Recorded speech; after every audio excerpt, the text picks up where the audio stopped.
நம்மளை தமிழ்நாட்டிலிருந்து சிபி ராதாகிருஷ்ணனை துணை வேட்பாளராக ஜனாதிபதி துணை வேட்பாளராக அறிவித்திருக்கிறார்கள்.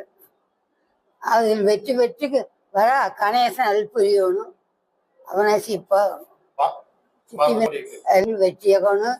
மோடி அவர்களுக்கு ரொம்ப நன்றி சொல்லணும். அவருக்கு ஜனதா கட்சியில் பாடுபட்டிருக்கு.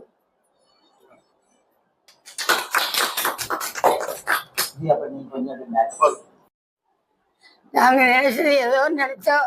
ஆனா இப்படி கிடைக்கும்னு நினைக்கல. பேர் வைக்கும் போது இப்படி வச்சோம். சிபி ராதாகிருஷ்ணங்கிற பெயரு டாக்டர் ஜனாதிபதி ராதாகிருஷ்ணன்ங்கிற பேர் நினைச்சுதான் வச்சோம். அப்படி ஆவார்னு நினைக்கல. ஆண்டனுடைய அருள் தமிழ்நாட்டுக்கு நம்மளுக்கு இது ஒரு இது கொடுத்துருக்கு. பேர் வைக்கும்போது அப்படித்தான் நினைச்சு வச்சோம். டாக்டர் ராதாகிருஷ்ணன் நாட்டை வரணும் அப்படின்னு மனசுல நினைச்சோம். சொல்லல ராதாகிருஷ்ணன் பேர் வச்சு அவ்வளவுதான்ப்பா. ஆனா அந்த அவனாசி எப்பனும் அந்த சுந்தரமூர்த்தி சாமி இருந்த அவன் இந்த அளவுக்கு உயிரோட கொண்டாந்து இந்த அளவுக்கு வச்சிருக்கு.